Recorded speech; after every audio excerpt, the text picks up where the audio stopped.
Yo, what's up everybody? So in response to a comment that was on the 72 years of marriage video that I'll post up here at the end of this video, a link to it, it was a great question that was asked, a great statement that was made, and it intrigued me, and we're going to talk about it. And it deals with the libido and oral sex and relationships and how we work through those kinds of situations. Now, for those who are finding me for the first time, I am Coach Renz.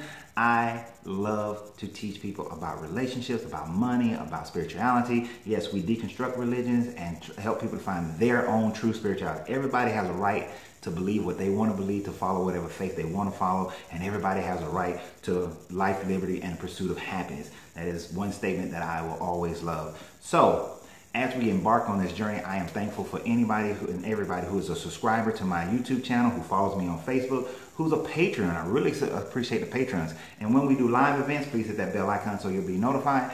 When we do live events, those who super chat the events, I really appreciate those. And for everybody who's going to be joining me on the webinars for the Alchemy of Life tour to work out their finances, their credit, their meditation, and all these kind of things, I look forward to those things as well.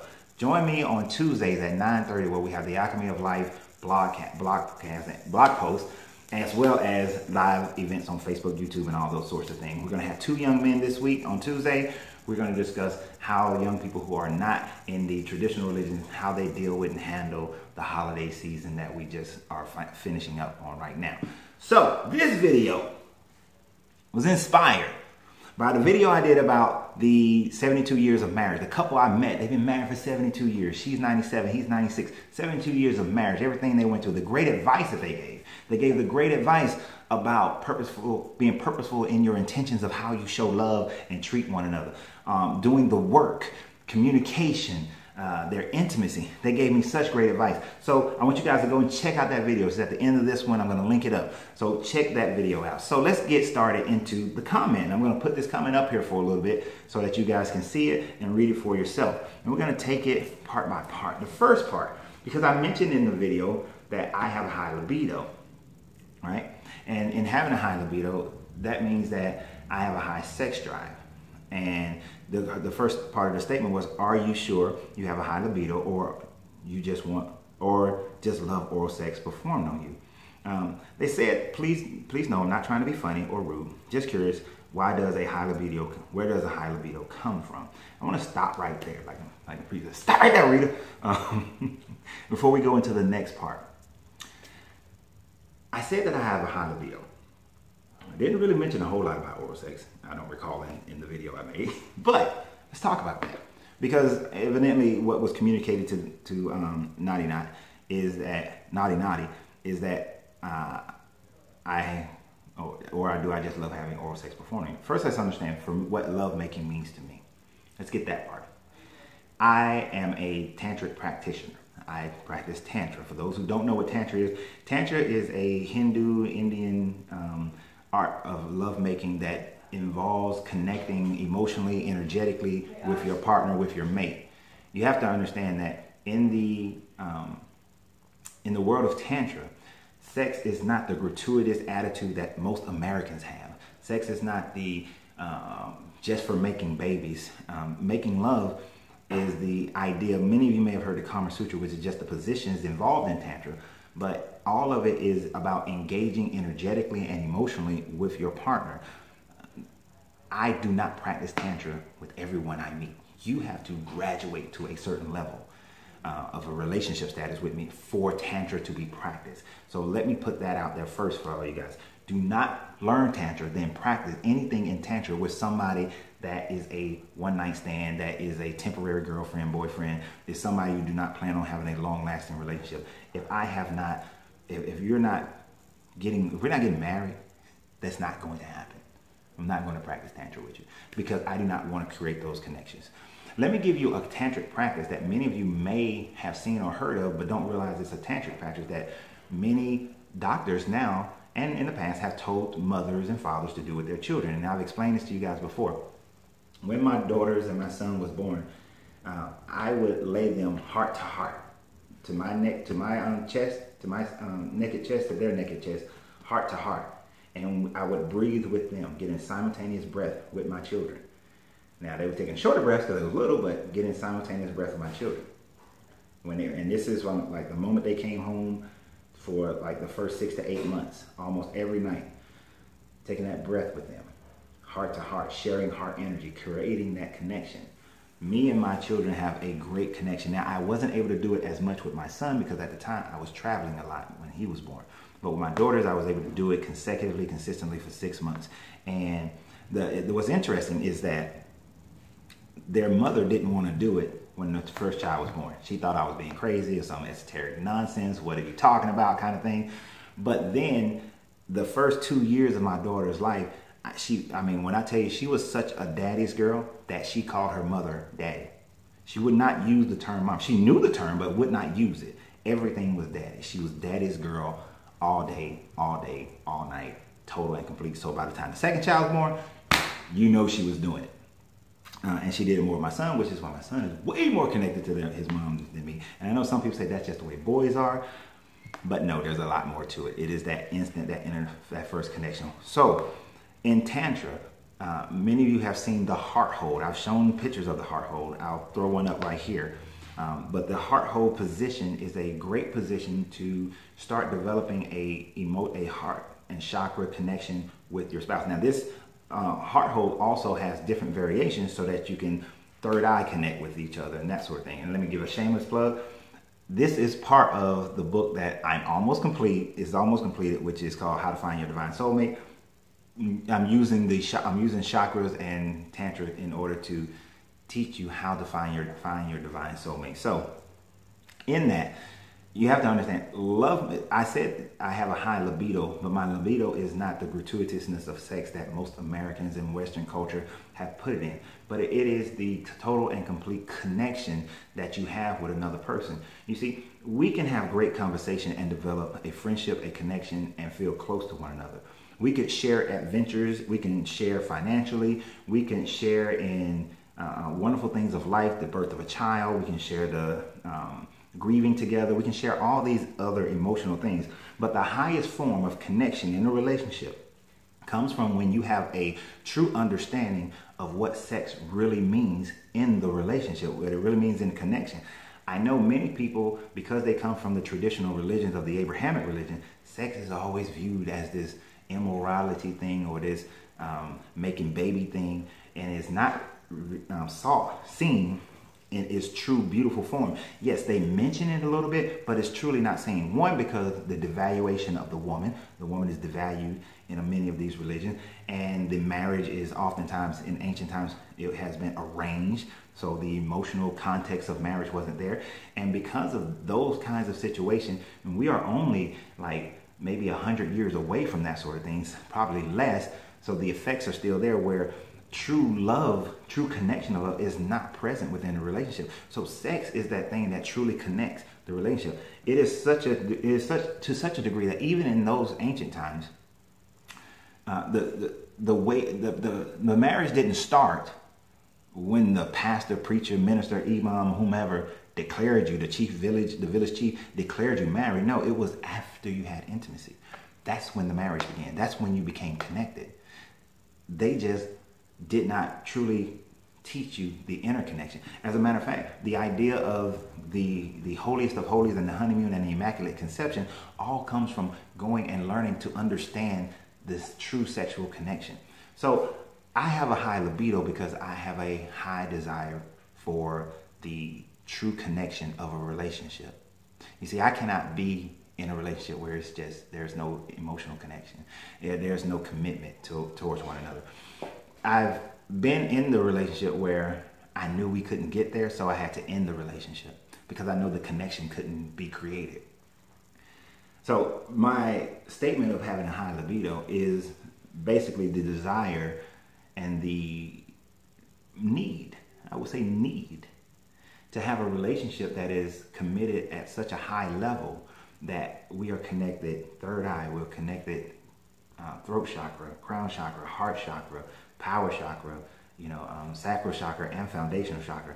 I was just explaining, and I'm getting in trouble for this one, but I was just explaining why when a woman is walking with a man and they're interconnected through the arm like that is very formal, and it does have some intimacy, connection pieces to it, but holding hands Holding hands is more intimate because when you hold hands, other than your primary 7 chakras, you have your next 2 primary chakras are in the palms of your hand. So that connection, that's why the holding hand creates more of a connection.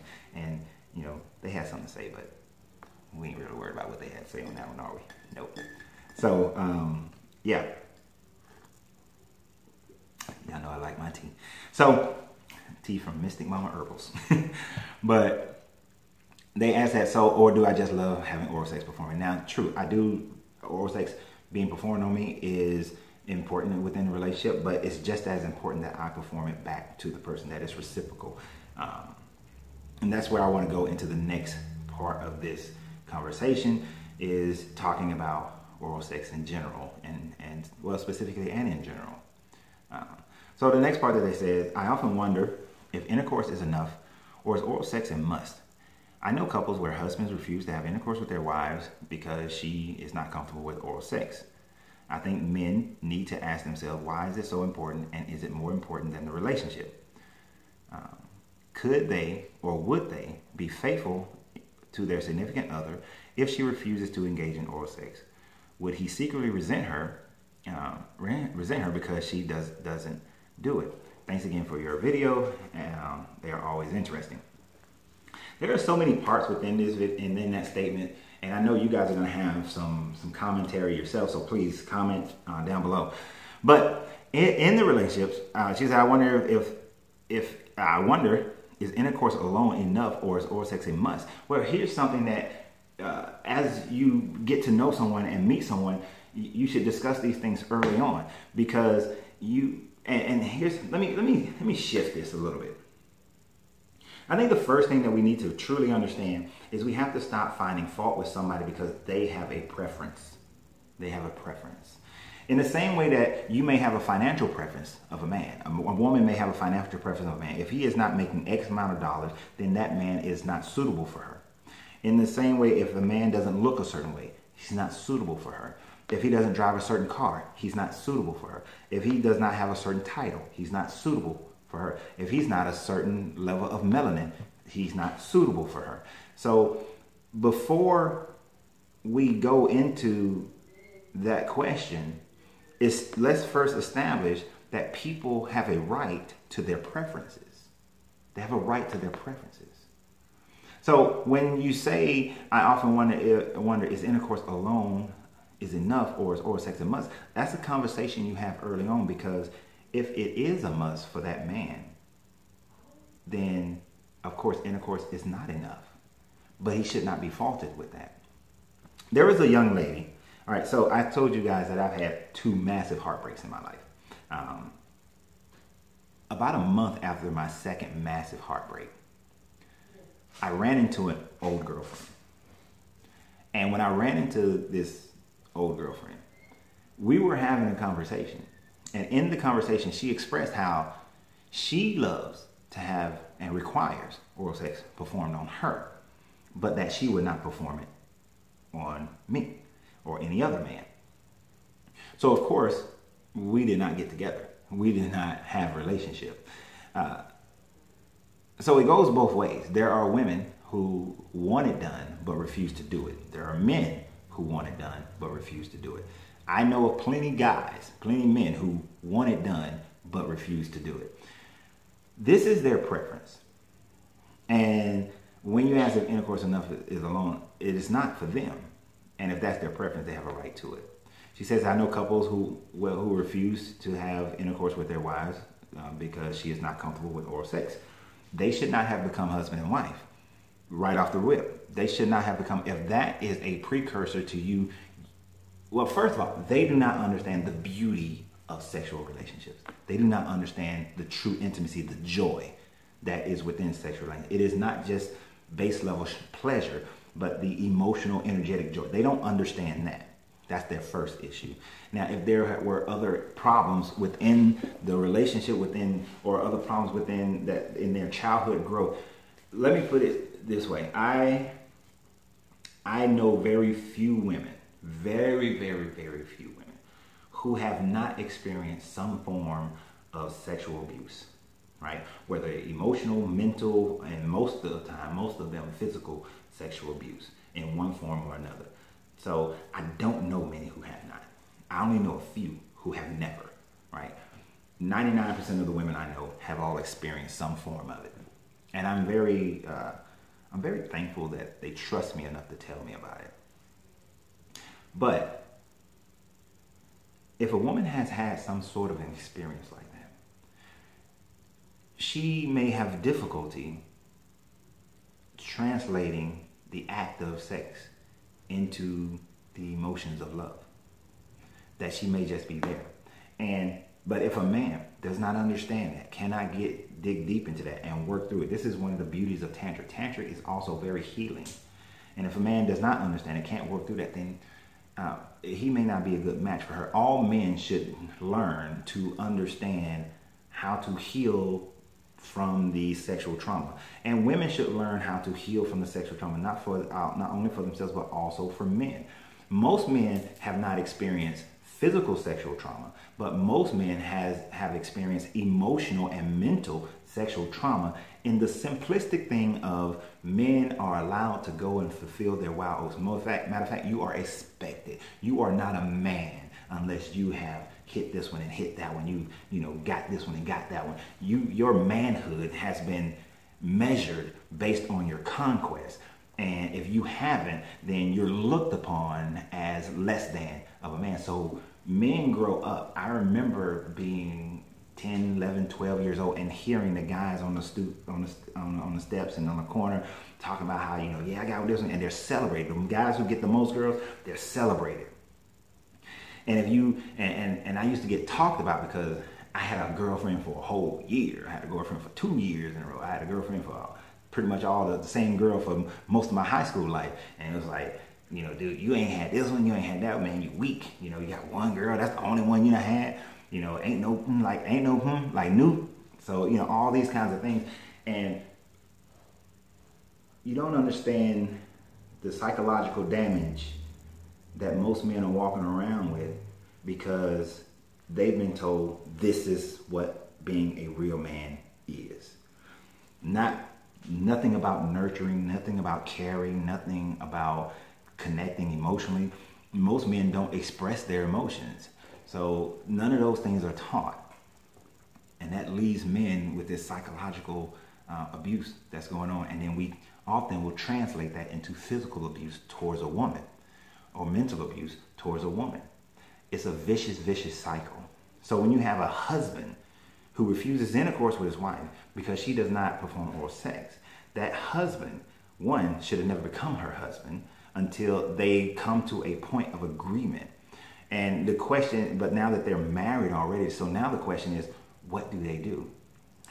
He's punishing her for not fulfilling his desires without discovering why. Why do you have this aversion to oral sex? Or him, why do you have this affinity for oral sex? Which one is healthy and which one is not? And how far does one bend? As I told you with the couple that was married for 72 years, sometimes the man has to go all the way to the side of the woman. And sometimes the woman has to go all the way to the side of the man. That is something that is not on a scale that you can say, well, for sex, it's the man going over to the woman. For money, it's the woman going all the way to the man. Oftentimes we'll see that where a woman is more apt to struggle with a man financially, where a man is more, and a man wants the woman to become the sexual freak that he wants her to be. We see those kinds of things, but it is not clear cut. It is based on every relationship, every individual. So you have to discover what are you willing to do for the relationship? What is important to you? There was a movie. I remember D.L. Hughley was in it, and he had that issue. He refused to have intimacy with his wife unless she performed oral sex. And they went over and over and over and over throughout the entire movie. That was their issue. And it wasn't until the very end of the movie that she was about to lose her relationship that she went ahead and capitulated and started performing oral sex on him. Because she had grown up with her mother and everybody telling her that's nasty, that's what nasty women do, that's not what a wife does, all these sorts of things. And it was shown in that movie. There's a discovery of why. You have to know why. Why does a person not feel the emotion? Why does a person not desire to commit to that action? What is their rationale? I told you guys in a video before that someone who was with me was told this is what wives do and this is what side chicks do. You know, well, they were told nasty women. But this is because they grew up in the parent grew up in an era where the man had the side chick for the more adventurous sex stuff, and he had the wife for the more pristine missionary kind of sex stuff. So you had different teachings. You know, when a person grows up like that, and they're told those kind of things, it affects the relationship. So who bends is something you must discover. But to deny someone and punish them because they won't do something without discovering why and working through it, is not, that's abuse. She's Naughty said, I think men need to ask themselves, why is it so important, and is it more important than the relationship? I don't think it's just a man question. That's a people question as to why is it important. To some men it's important, some people it's important just because of the way it feels. I know women who they do not experience orgasms through intercourse. So the only way that they experience an orgasm is through oral sex. Without oral sex, they are not experiencing it. They need there is no outer clitoris and inner clitoris. It's just the clitoris. The clitoris is much bigger than just the part that sticks out. So some women only can have orgasms through the outside clitoral stimulation, while others, very few, can have it through intercourse. Most women, if they get to the point of about to have an orgasm through intercourse, the man truly will get so excited that he loses his stamina and she does not get to feel hers. A man's orgasm lasts like 15, 20 seconds, whereas a woman can last like for a minute or a minute and a half. So being able to last through that time frame, it seems like a short time frame for a dude to be able to have to last that long, but it is actually a long time if a man does not understand how to breathe tantrically and how to share in the orgasmic energy of the woman. And that's the thing about tantra. It teaches you how to share in the orgasmic energy of each other and rotate it. The ankh is also a sexual tool. I mean, many people think about the ankh representing the ovaries and the womb, but in truth, well, not. I mean, that is true, but it also represents ankhing the sexual energy. Turn that sun gun sideways. As it comes, the energy surges up from the sacral chakra. It surges up from the sacral chakra. Let me do it this way so you can see it. It surges up from the sacral chakra, goes into the heart chakra, unks its way out over top of the crown chakra and back into the heart. So imagine it this way, going up to the heart chakra, going out your back, coming around the crowns of both you and your mate and back into the heart through the back of your mate, and sharing in that heart energy and recycling that energy instead of the sexual energy just going straight out through the ejaculation, the sexual energy going straight out through the orgasm of the woman. So Tantra and Egyptian sexual techniques teaches you to maintain and circulate and share that energy. So when you ask about oral sex to some, the higher conscious is sharing of that energy as well. The giving of the communication chakra, your communication chakra, to the sacral chakra. So you're sharing, you're speaking energy, sharing energy through those two chakras in your oral sex, right? So some people, and I know most people don't see it that way, and they don't think about it that way, but that's why Tantra is not as popular, because it takes work and it takes time to develop these things. But why is this so important? In our world today, it has become important because pornography, because the mental abuse of men of thinking that was make you a man. So that is one of the reasons why it is so important. And is it more important than a relationship? Again, this goes to preferences.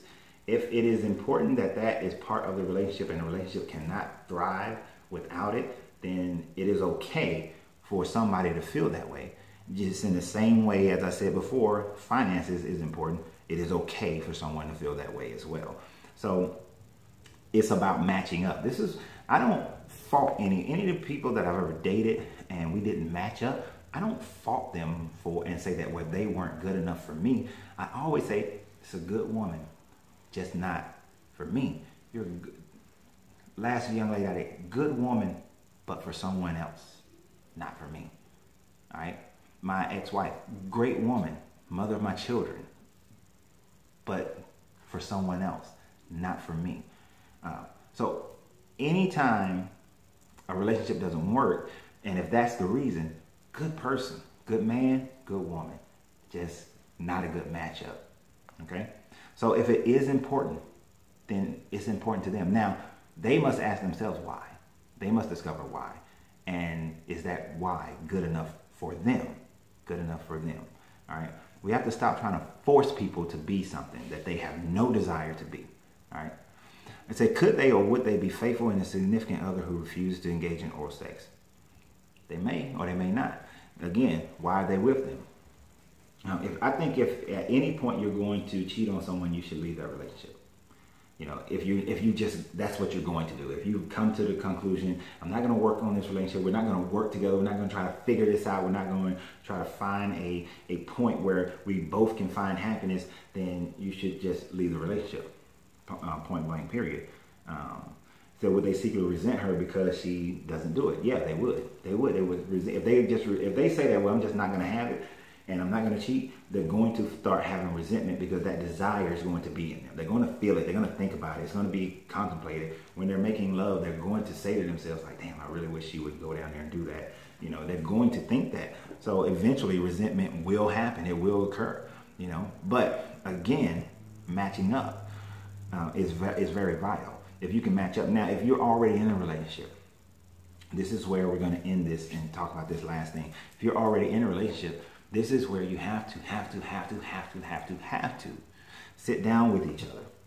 There's an exercise that I do with couples where we discover what is drawing them closer together and what is pulling them apart and what is distracting them. All right.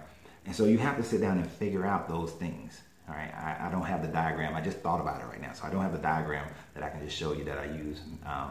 But you figure that out. What's important. All right. What's drawing you closer, what's pulling you apart, what's a distraction. And then you look at what's your 80-20. What is the 20% of things that give you 80% of your happiness? And based on those two pieces of information, which are tremendous, and you have to make a promise not to argue with each other about it or to try to dominate the other person with mine is right and yours is wrong, you then have to decide what are you willing to do to make the other person happy. Remember, just like in communication, it is my responsibility to make sure that I communicate in such a way that you understand it. If we was talking one-on-one, I would look at you, try to understand you, try to communicate with you in a way that you understand it. I was doing a sales pitch last night, and in that sales pitch, I was reading the person's body language to see what key points were, connecting with the person, so, and what speech pattern, what body movements that I was doing that connected with the person so that I can make sure that I'm getting across to them what I want them to understand. So it is my responsibility as the one communicating for the other person to receive it in the way that I want them to, so that they have the understanding that I'm desiring for them to have. So when you're communicating with one another as to what is needed in the relationship, it is your responsibility to ensure that you're communicating properly, that they have an understanding, and then determine what you're willing to do. If you refuse and you just are not going to do it, but it's part of their 20%, you're always going to have that content. You're always going to have that contention. You're always going to have that resentment going. So now decide, so either he has to decide, I'm just going to live the rest of my life without it, or she has to decide, I'm just going to do it. Some things, one person have to go all the way over to the other person's side. Everything is not a meet in the middle. Everything is not a 50-50. Some things are, the person has to go 75%, the other person comes down 25%. You have to discover that within your realm of what you're willing to do and what you're willing not to do. How far are you willing to go and how far are they willing to go? When you come to those kinds of agreements, then you can have a wonderful, blissful relationship because both parties are coming to the agreement, not one party over the other. So, and that's the thing. One of the things that the couple told me when there was one of the things the couple told me that's been married for 72 years. sometimes you just gotta suck it up and go and do what makes the other person happy. Sometimes you just gotta, even when you don't want to. And then as you continue to do it and it becomes a habit and you understand the connection of love in it, and you gotta understand that connection of love in it in order for for no resentment to happen. When you understand that connection of love, then it doesn't become something that is a chore. It may start out like one, it may feel like one, you may have to put it on your calendar to remind you to do it, you may have to track it. You know, I gave him oral sex on Monday, I gave him oral sex on Thursday, I gave him oral sex on Sunday. You know, you may have to track it. And if you have to track it, in order for it to become a habit, and it may take you a year, 2 years, 3 years for it to become a habit, it may take you even longer. If you start studying it and learn how to do it better and learn how to become like the best at it, then that often gives you joy. But learn how to love it, because it is not, you're doing something for them, you know, for them. I can't tell you, like, okay, let me tell you something about guys. When a woman is sick and he has to take care of her, all that up and down the stairs, in the room, out of the room, in the room, out of the room, in the kitchen, out of the kitchen, in the kitchen, out of the kitchen, take this here, take this there, go pick up this, go pick up that. For most guys, that gets on their nerves, right? But if they love their woman, they know, I'm doing this because I'm taking care of her. She loves it. She needs to be taken care of. I care about her. I love her. So it brings some of it, it brings a lot of it down. It brings a lot of it down. Even in whatever it is that he's gonna run, you know, back and forth, when he understands you're doing this because you love her and she needs you and you're taking care of her, you're her knight in shining armor right now, that takes away a lot of the frustration that you would have if you was just doing it for some random person, right? Like when you go to the hospital and you got that nurse and that nurse acts like you're getting on her nerves, yeah, because you were random. But if that was her family, she'd go running in and out, doing whatever. Why? Because that's family, that's love. She loves that person. So the same thing that irritated her, or him as a nurse, gives them pleasure, joy, when they're doing it for someone they love.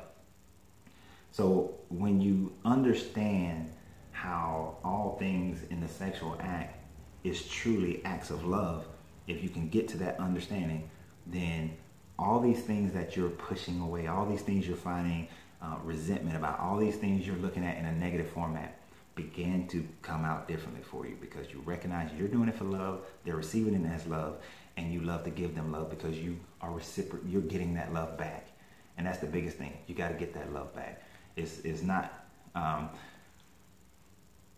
he may feel love through you giving him oral. You may feel love through him getting out there and grinding harder in order for you to have a lifestyle and a financial security that you desire. It's both love, just done differently. And like I said, and there's the studies been done and shown that when the man is, when the provider, the one who makes the most money, and in these studies they were done in the 50s and the 70s, and they came out in the 60s and the 80s, when the guy who had the more satisfying sex life usually made 30 to 40% more money than the other guys. So the women lived better than the other women. Just let that sink in. In order to get what you want, sometimes you have to give to what they want. It's as simple as that. It's hard. People want things just to flow and be easy and just to happen naturally. Unless you meet someone who's just like you, it's not going to happen. So I hope this has been very beneficial. I love the question. I love the question. I mean, because it makes me think, and I love the question. And so keep sending questions, keep sending comments. So you guys, and remember, I'm putting these videos up here for you guys to click on and gain even deeper understanding. So, you know, you guys have a great day. Remember, you got to free yourself to be yourself, because your greatness is non-negotiable. And hit that subscribe button.